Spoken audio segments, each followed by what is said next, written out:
അസ്സലാമു അലൈക്കും വറഹ്മത്തുള്ളാഹി വബറകാതുഹു. അല്ലാഹുമ്മ സ്വല്ലി അലാ സയ്യിദിനാ മുഹമ്മദിൻ വഅലാ ആലിഹി വസ്വഹ്ബിഹി വസല്ലം.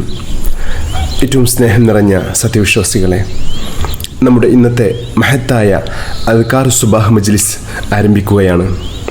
അള്ളാഹുവിനെ അവൻ്റെ ഉന്നതമായ നാമങ്ങളിലൂടെയും സൽവിശേഷങ്ങളിലൂടെയും ഒക്കെ പുകഴ്ത്തുവാൻ വേണ്ടി ധാരാളം ദിക്റുകൾ മുത്തഹബീബ് സല്ലല്ലാഹു അലൈഹി വസല്ലം തങ്ങൾ നമ്മെ പഠിപ്പിച്ചിട്ടുണ്ട്.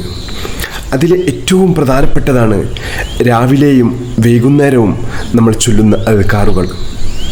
ഓരോ ദിവസത്തിൻ്റെയും പ്രഭാതത്തിൽ നമ്മൾ അള്ളാഹുവിൻ്റെ ഏറ്റവും നല്ല വിശേഷണങ്ങളും മഹത്വങ്ങളും സ്തുതികളും പറഞ്ഞുകൊണ്ട് ഒരു പ്രഭാതം നമ്മൾ തുടങ്ങിയാൽ, അത് പതിവാക്കുകയും ചെയ്താൽ അവന് ലഭിക്കുന്ന ഒരുപാട് അനുഗ്രഹങ്ങൾ മുത്തഹബീബ് സല്ലല്ലാഹു അലൈഹി വസല്ലം തങ്ങൾ പറയുന്നുണ്ട്.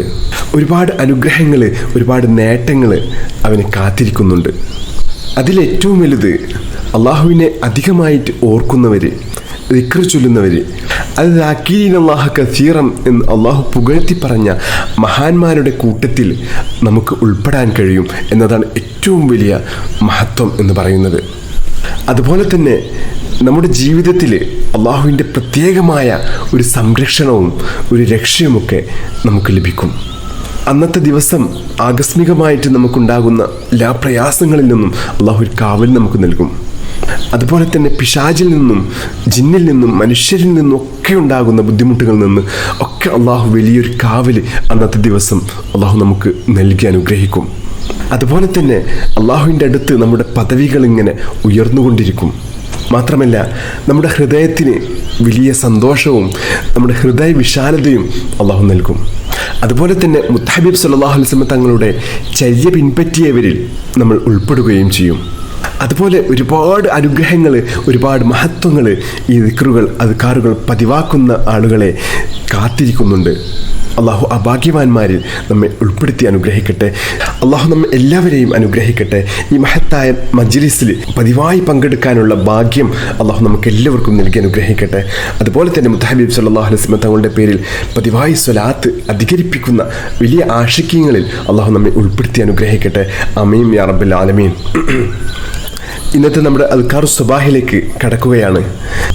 إلى حضرة سيدنا وشفيعنا محمد صلى الله عليه وسلم الفاتحة. أعوذ بالله من الشيطان الرجيم. بسم الله الرحمن الرحيم. الحمد لله رب العالمين الرحمن الرحيم مالك يوم الدين إياك نعبد وإياك نستعين اهدنا الصراط المستقيم صراط الذين أنعمت عليهم غير المغضوب عليهم ولا الضالين آمين. بسم الله الرحمن الرحيم. الله لا إله إلا هو الحي القيوم لا تأخذه سنة ولا نوم له ما في السماوات وما في الأرض من ذا الذي يشفع عنده إلا بإذنه يعلم ما بين أيديهم وما خلفهم ولا يحيطون بشيء من علمه إلا بما شاء وسع كرسيه السماوات والأرض ولا يؤوده حفظهما وهو العلي العظيم. നമ്മുടെ ഇന്നത്തെ പ്രഭാതം അള്ളാഹുവിൻ്റെ പൊരുത്തത്തിൽ ആവാനും ഇന്നത്തെ ദിവസത്തിൽ എല്ലാ അനുഗ്രഹങ്ങളും ലഭിക്കാനും എല്ലാ തടസ്സങ്ങളും മാറി എല്ലാ ഖൈറിൻ്റെ കവാടങ്ങളും തുറക്കപ്പെടാനും എല്ലാ ഷർറിൽ നിന്നും സുരക്ഷ ലഭിക്കുവാനും നമ്മുടെ റിസ്ഖിൽ വലിയ വിശാലത ലഭിക്കാനും ചൊല്ലേണ്ട അതിമഹത്തായ ദിക്റുകൾ ചൊല്ലാം. ബിസ്മില്ലാഹിർ റഹ്മാനിർ റഹീം. അസ്ബഹ്നാ വഅസ്ബഹൽ മുൽക്കു ലില്ലാഹ് വൽഹംദുലില്ലാഹ് لا إله إلا الله وحده لا شريك له له الملك وله الحمد وهو على كل شيء قدير. رب أسألك خير ما في هذا اليوم وخير ما بعده وأعوذ بك من شر ما في هذا اليوم وشر ما بعده رب أعوذ بك من الكسل وسوء الكبر رب أعوذ بك من عذاب في النار وعذاب في القبر اللهم بك أصبحنا وبك أمسينا وبك نحيا وبك نموت وإليك المصير أصبحنا على فطرة الإسلام وعلى كلمة الإخلاص وعلى دين نبينا محمد صلى الله عليه وسلم وعلى ملة أبينا إبراهيم عليه السلام حنيفا وما كان من المشركين. നമുക്കും നമ്മുടെ മക്കൾക്കൊക്കെ നല്ല ഉപകാരപ്രദമായിട്ടുള്ള അറിവ് ലഭിക്കാനും അതുപോലെ തന്നെ നമ്മുടെ ഉപജീവന മാർഗത്തിൽ, നമ്മുടെ ജോലിയിൽ, നമ്മുടെ കച്ചവടത്തിൽ ഒക്കെ വലിയ ബർക്കത്തുണ്ടാവാനും വലിയ അഭിവൃദ്ധി ഉണ്ടാവാനും ഒക്കെ മുത്തഹബീബ് സല്ലല്ലാഹു അലൈഹി വസല്ലം തങ്ങൾ നമുക്ക് പഠിപ്പിച്ചു തന്ന അതിമഹത്തായ ഒരു ദുആയാണ് നമ്മൾ ചൊല്ലുന്നത്. ഈ ദുആ നമ്മുടെ മക്കൾക്ക് ദിവസവും ഈ ദുആ ചെയ്യിപ്പിക്കുന്നത് വളരെ നല്ലതാണ്. കുട്ടികൾക്ക് നല്ല ഓർമ്മശക്തിയും ബുദ്ധിയും നല്ല അറിവും ഉണ്ടാവാനൊക്കെ ഏറ്റവും നല്ലതാണ് ഈ ദുആ. നമ്മൾ ഈ ദുആ ചെയ്യുകയാണ്.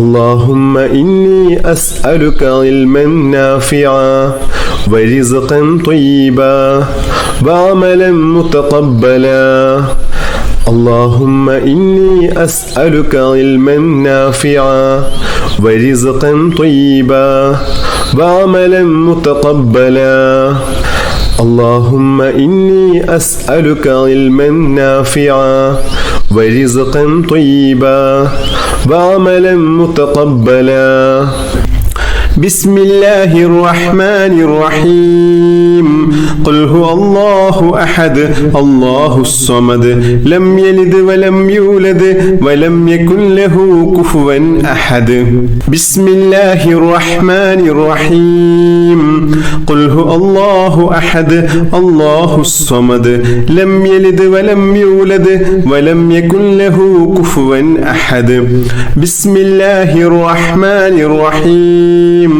قل هو الله أحد الله الصمد لم يلد ولم يولد ولم يكن له كفوا أحد بسم الله الرحمن الرحيم قل أعوذ برب الفلق من شر ما خلق ومن شر غاسق إذا وقب ومن شر النفاثات في العقد ومن شر حاسد إذا حسد بسم الله الرحمن الرحيم قل أعوذ برب الفلق من شر ما خلق ومن شر غاسق إذا وقب ومن شر النفاثات في العقد ومن شر حاسد إذا حسد بسم الله الرحمن الرحيم قل أعوذ برب الفلق من شر ما خلق ومن شر غاسق إذا وقب ومن شر النفاثات في العقد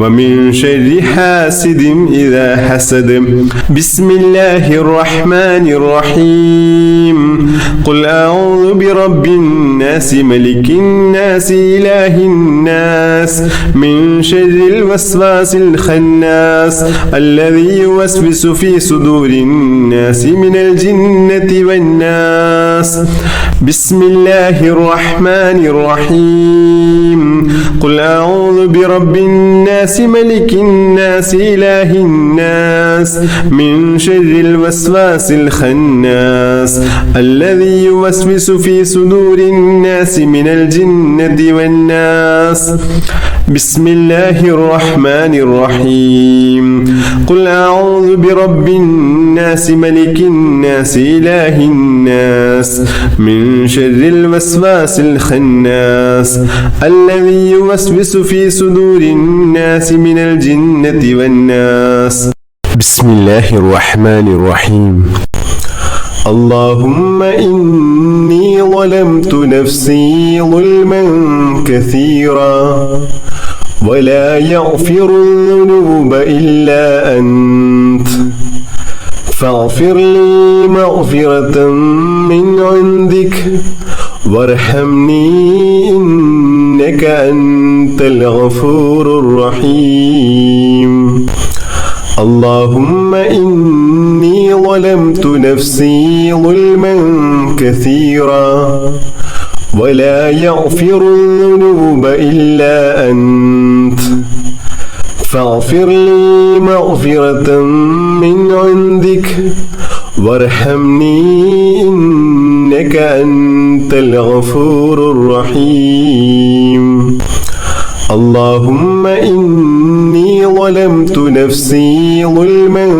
كثيرا ولا يغفر الذنوب إلا أنت فاغفر لي مغفرة من عندك وارحمني إنك أنت الغفور الرحيم بسم الله الرحمن الرحيم اللهم أنت ربي لا إله إلا أنت خلقتني وأنا عبدك وأنا على أحدك ووعدك ما استطعت أعوذ بك من شر ما صنعت أبوء لك بنعمتك علي وأبوء بذنبي فاغفر لي فإنه لا يغفر الذنوب إلا أنت حسبي الله لا إله إلا هو عليه توكلت وهو رب العرش العظيم حسبي الله لا إله إلا هو عليه توكلت وهو رب العرش العظيم حسبي الله لا إله إلا هو عليه توكلت وهو رب العرش العظيم حسبي الله لا إله إلا هو عليه توكلت وهو رب العرش العظيم حسبي الله لا إله إلا هو عليه توكلت وهو رب العرش العظيم حسبي الله لا إله إلا هو عليه توكلت وهو رب العرش العظيم حسبي الله لا إله إلا هو عليه توكلت وهو رب العرش العظيم കടക്കണിയിൽ കുടുങ്ങിക്കിടക്കുന്ന ആളുകളെ, സാമ്പത്തിക ബുദ്ധിമുട്ട് അനുഭവിക്കുന്ന ആളുകൾക്കൊക്കെ ഏറ്റവും വലിയൊരു പരിഹാരമാണ് ഈ മഹത്തായ ദുആ. اللهم يا غني يا حميد أغننا بحلالك عن حرامك وبطاعتك عن معصيتك وبفضلك وجودك وكرمك عمن سواك. اللهم يا غني يا حميد أغننا بحلالك عن حرامك وبطاعتك عن معصيتك وبفضلك وجودك وكرمك عمن سواك. اللهم يا غني يا حميد أغننا بحلالك عن حرامك وبطاعتك عن معصيتك وبفضلك وجودك وكرمك عمن سواك. بسم الله الرحمن الرحيم. اللهم صل على سيدنا محمد وعلى آله وصحبه وسلم. اللهم صل على سيدنا محمد وعلى آله وصحبه وسلم.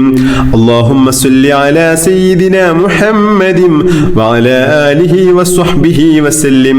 اللهم صل على سيدنا محمد وعلى آله وصحبه وسلم. اللهم صل على سيدنا محمد وعلى آله وصحبه وسلم. اللهم صل على سيدنا محمد وعلى آله وصحبه وسلم. اللهم صل على سيدنا محمد وعلى آله وصحبه وسلم. اللهم صل على سيدنا محمد وعلى آله وصحبه وسلم. اللهم صل